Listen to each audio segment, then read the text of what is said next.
नमस्कार, मैं हूं आपके साथ मयंक। आज 13 अप्रैल है और देखिए मैं सीधा मुद्दे पर आना चाहता हूं। अब से थोड़ी देर पहले बताया जा रहा है कि डोनाल्ड ट्रंप ने ईरान पर बड़े एक्शन के आदेश जारी कर दिए हैं और अमेरिका के जो वॉरशिप्स हैं वो स्ट्रेट ऑफ हॉर्मूज की तरफ आगे बढ़ने शुरू हो गए हैं। और ये बताया जा रहा है कि आज शाम को 7:30 बजे तक अमेरिका के जहाज स्ट्रेट ऑफ हॉर्मूज का घेराव करेंगे। दो तरह का एक्शन होगा।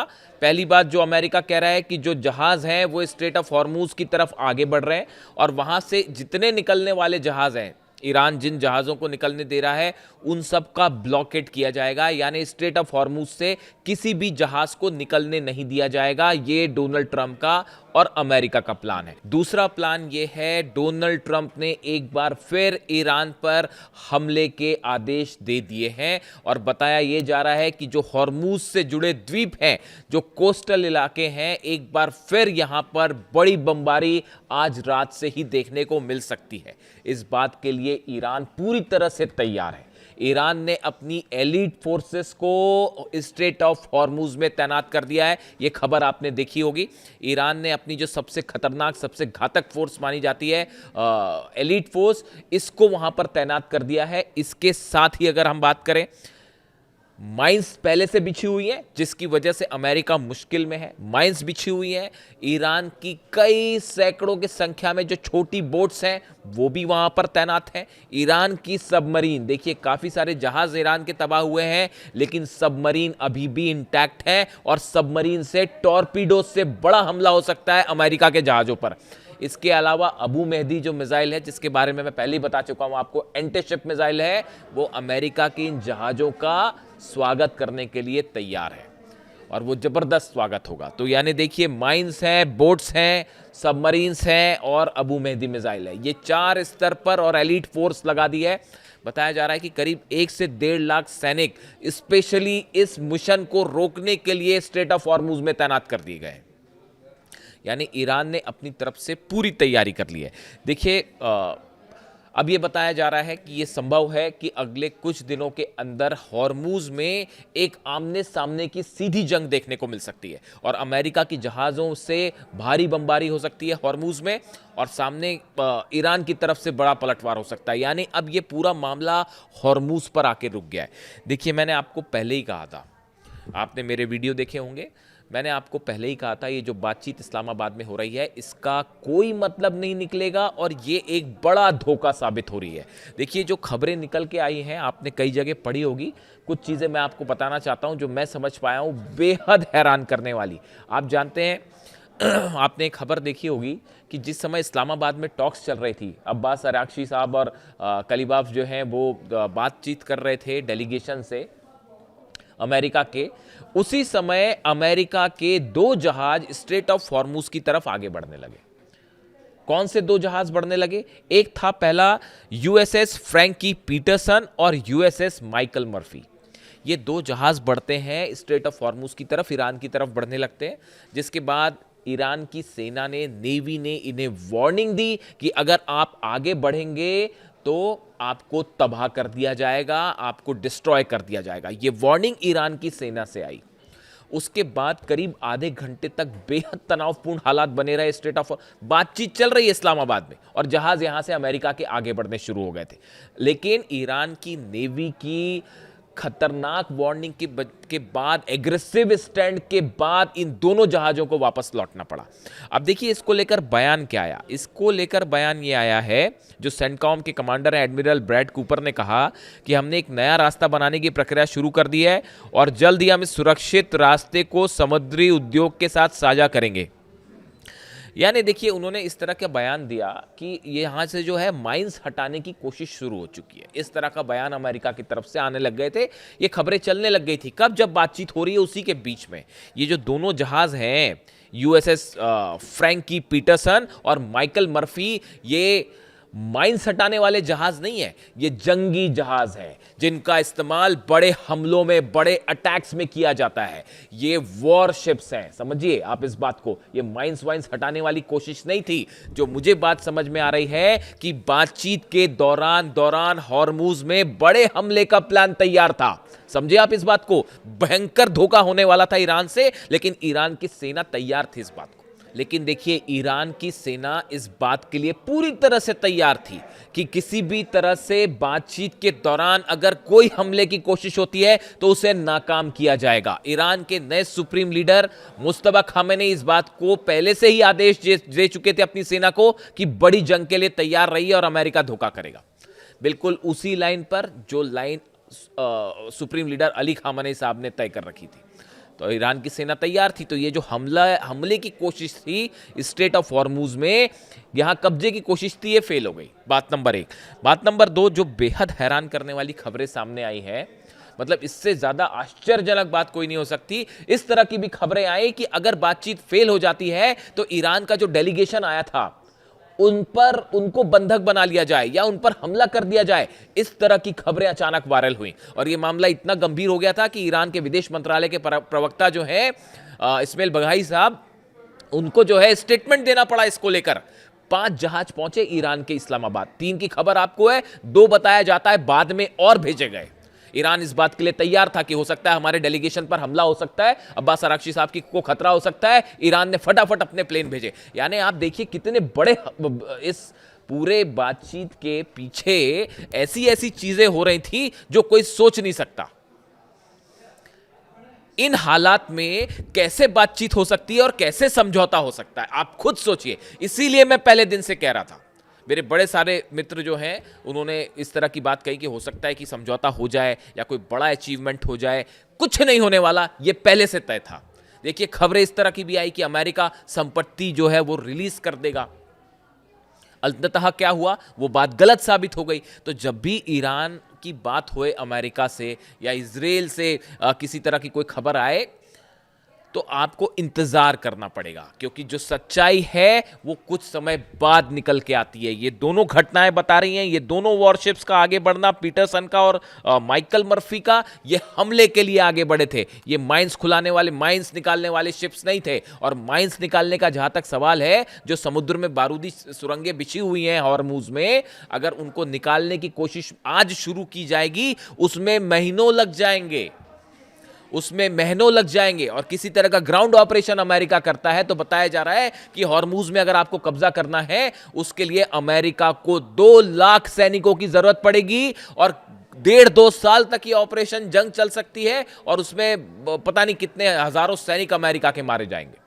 उसके बाद भी कहीं ऐसा ना हो कि ईरान भारी पड़ जाए और हरा दे। यानी जो एक्सपर्ट्स बता रहे हैं ये हॉर्मुज को कैप्चर करने वाला प्लान है, ये बहुत ही मुश्किल है। अब जो डोनाल्ड ट्रंप चाह रहे हैं कि अपने वॉरशिप्स भेज दें, वहां पर ब्लॉकेड कर दें, ये बड़ी हैरान करने वाली बात है। ईरान ने भी उसको ब्लॉक कर रखा है, अब ये भी उसको ब्लॉक करेंगे। यानी पूरी दुनिया में जो ऑयल क्राइसिस है वो और बढ़ने जा रहा है अमेरिका के राष्ट्रपति के इस फैसले के बाद कि वहां पे ब्लॉकेड किया जाए।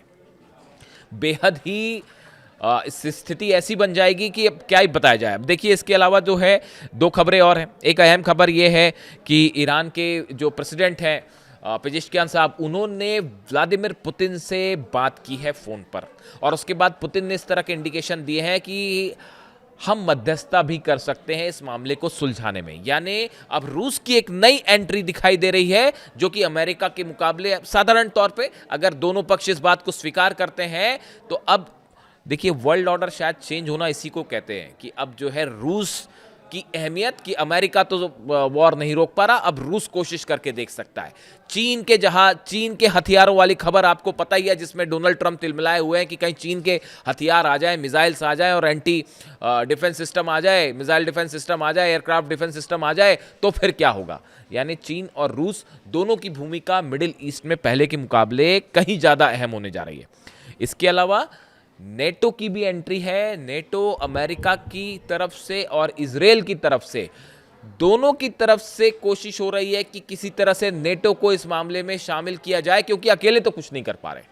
अमेरिका और इजराइल मिलकर तो कुछ नहीं कर पा रहे और अरब देश जो है वो, हालांकि यूएई की तरफ से इस तरह की खबरें हैं कि जो खार्ग आइलैंड पर आखिरी चंद दिनों में जो हमले हुए उसमें जो फाइटर जेट्स देखे गए उसमें कुछ फाइटर जेट वो हो सकते हैं जो यूएई के पास हैं। इस तरह की भी खबरें हैं। कंफर्मेशन होगा तो मैं बताऊंगा आपको इस बात को लेके, अगर ईरान कुछ कहता है तो देखिए खबरें बड़ी सारी हैं। अब इसमें हालात ये हैं कि आज रात 7:30 बजे के बाद से आज की रात एक बार फिर बड़ा हमला हो सकता है, हॉर्मूज पर नज़रें बनाए रखने की ज़रूरत है, इस तरह की खबरें सामने हैं।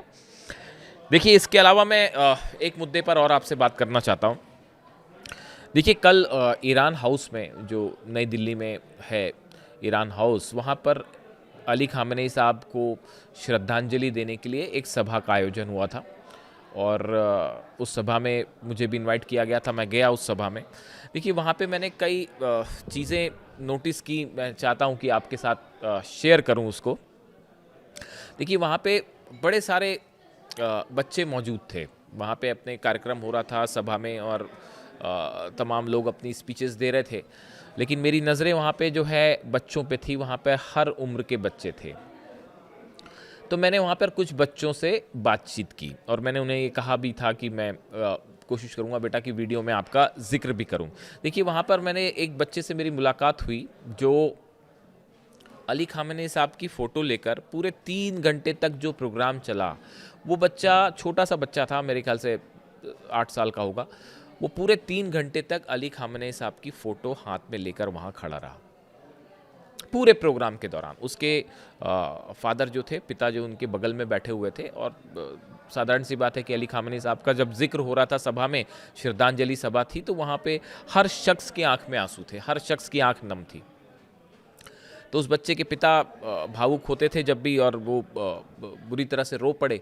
और बच्चा बेचारा जो है पूरा समय, यानी उसने अपनी तरफ से भी कंट्रीब्यूशन किया। वो बच्चा जो कर सकता था वो यही कर सकता था कि वो पूरा समय अली खामेनी साहब की तस्वीर अपने सीने से लगाए पूरा 3 घंटे तक बैठा रहा। मैंने नोटिस किया उसे। इसके अलावा एक और बच्चे से मेरी मुलाकात हुई। वो बच्चा बिल्कुल वैसा ही गले में रुमाल बांधे हुए था जैसा अली खामेनी साहब अक्सर बांधते थे। मैंने पूछा, उस बच्चे से बात की मैंने, तो उसने कहा, मैंने उससे रुमाल के बारे में भी पूछा तो उसने बताया मुझे कि अंकल, मैंने वीडियोस में देखा है कि अली खामेनी साहब जिस तरह का रुमाल रखते थे हमेशा गले में, मैंने भी उसी तरह का रुमाल मैं बांध के यहाँ पे आया हूँ।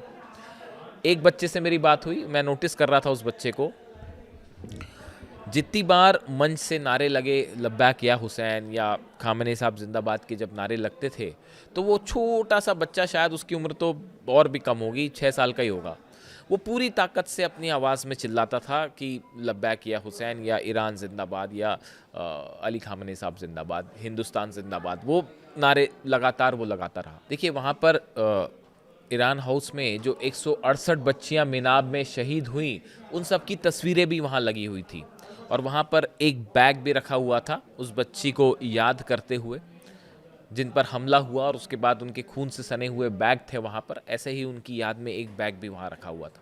वहाँ तमाम ऐसी चीज़ें थी जो बेहद भावुक करने वाली थी।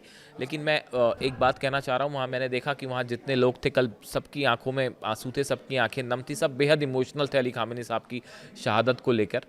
लेकिन देखिए, एक बात मैं आपसे कहना चाहता हूँ कि अगर आपको ऐसा कतई नहीं सोचना चाहिए कि अली खामेनी साहब आपके साथ अब नहीं है।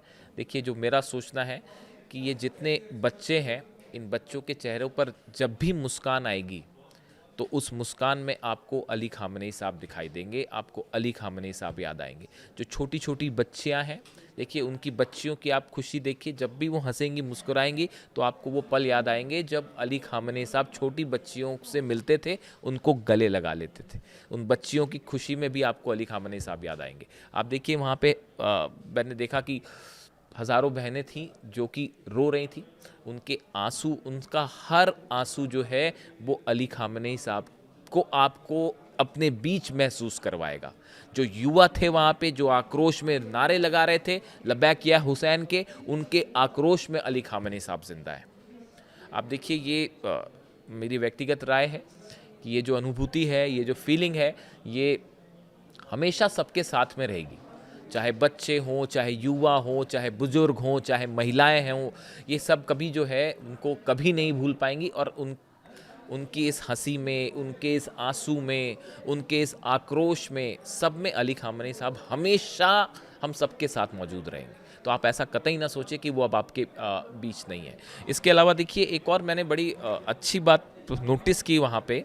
कल क्या हुआ कि इस प्रोग्राम में जो है अब्दुल माजिद हकीम इलाही साहब, जो कि रिप्रेजेंटेटिव हैं ईरान के सुप्रीम लीडर के हिंदुस्तान में, ईरान हाउस में, वो वहाँ पे मौजूद थे और डॉक्टर मोहम्मद फ़तह अली जो एम्बेसडर हैं ईरान के, वो मौजूद थे। तो मैं नोटिस कर रहा था कि एक बच्चा जो था, वो बच्चा शायद इलाही साहब के साथ फ़ोटो लेना चाहता होगा, मोबाइल से अपनी सेल्फ़ी लेना चाहता होगा, वो उनके कोशिश में था इसमें। लेकिन चूंकि वहाँ पे कुछ वॉलंटियर्स थे तो व्यवस्था बनी रहे, इसलिए उन्होंने शायद उस बच्चे को रोका होगा। लेकिन ये बात जो है दोनों लोगों ने नोटिस करी। जो एम्बेसडर साहब हैं मोहम्मद फ़तह अली, उन्होंने भी ये बात नोटिस की कि ये बच्चा हमारे साथ आके फ़ोटो लेना चाहता है, और अब्दुल माजिद हकीम इलाही साहब ने भी ये बात नोटिस की कि ये बच्चा हमारे पास आना चाहता है।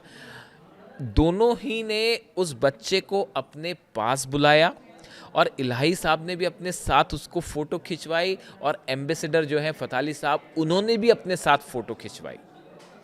इतना ही नहीं, जो ईरान हाउस में जो मैनेजमेंट देखते हैं जैदी साहब, उन्होंने उस बच्चे की अलग से उनसे मुलाकात भी करवाई। यानी आप देखिए, ये जो पल था, मैं देख रहा था, मैं नोटिस कर रहा था इस बात को, ये बिल्कुल वैसा ही था जैसे खामनेई साहब जब ईरान में कोई बच्चा उनके करीब आना चाहता, आप देखा होगा आपने, तो वो किसी भी बच्चे को कभी बुला के अपना रुमाल दे देते, किसी को अंगूठी दे देते। वही कल्चर, वही संस्कृति, वही वैल्यूज़ का आज पालन हिंदुस्तान में भी हो रहा है। और ये जो एम्बेसडर हैं, आप उनकी बात करें या इलाही साहब हैं उनकी बात करें, या उस सभा में मौजूद हर शख्स जो है, वो किसी ना किसी रूप में अली खामनेई साहब की विरासत को आगे बढ़ा रहा था, अपने अपने रूप में, और आगे बढ़ा रहा है। ये बेहद ही खूबसूरत बात है। देखिए, ये ईरान की कल्चर है, ये ईरान की संस्कृति है, ये हिंदुस्तान की संस्कृति है। और ऐसे कल्चर को, ऐसी सिविलाइजेशन को अगर अमेरिका के राष्ट्रपति ये कहते हैं कि हम इसे ख़त्म कर देंगे, जो उनका बयान आया था कि एक सिविलाइजेशन को हम एंड कर देंगे, तो मैं ये कहना चाहता हूँ कि ये सभ्यता, ये विरासत, ये संस्कृति हज़ारों सालों से है, हज़ारों सालों तक आगे भी रहेगी, और इसे कोई ख़त्म नहीं कर सकता। ईरान हाउस में कल जो प्रोग्राम हुआ, उसमें जो है पूरे देश भर से लोग आए हुए थे। श्रीनगर से एक भाई साहब आए थे, उन्होंने मुझसे मुलाकात की, वो पहचान गए मुझे, और उन्होंने कहा मुझसे कि जब भी आप श्रीनगर आएँ तो हमारे घर ज़रूर आइएगा। देखिए, ये मोहब्बत है, ये प्यार है जो आप लोगों से मुझे मिलता है, बहुत बहुत शुक्रिया इसका। देखिए, वहाँ पे मेरी 2 और बच्चियों से मुलाकात हुई, छोटी बच्चियाँ थी, वो दोनों शायद श्रीनगर से ही आई थी। उनके पिता उनको अपने साथ लेके आए थे। एक का नाम था फ़ातिमा, दूसरे का नाम था ज़ैनब। ये दोनों बच्चियाँ, इनको देख के मुझे मिनाब की उन बच्चियों की याद आ गई जो शहीद हुई हैं। देखिए, ये बड़ा ही इमोशनल मोमेंट था वहाँ पे, जब मैंने 165 बच्चियों की तस्वीरें देखी। मिनाब की जो बच्चियाँ शहीद हुई, उनको देखने के बाद मेरे मन में जो पहला विचार आया, वही मैं आपके सामने रखना चाहता हूँ। उनको देखने के बाद, वो तस्वीरें देखने के बाद, वो बैग देखने के बाद, जो पहली बात दिमाग में आई वो ये थी कि शायद मन से ये बात निकली कि मैं जब तक पत्रकारिता करूँगा, मानो ऐसा लगा कि मैंने उन बच्चियों से ये वादा किया कि मैं जब तक पत्रकारिता करूँगा, जब तक जर्नलिज्म करूँगा, पूरी ईमानदारी के साथ करूँगा, पूरी सच्चाई के साथ करूँगा, और हमेशा जो चीज़ सही होगी, सच होगी, उसी को आपके सामने रखूँ। वॉर से जुड़ा जो भी अपडेट होगा आप तक पहुँचाऊँगा। वीडियो कैसा लगा कमेंट करके ज़रूर बताइए। Thank you so much.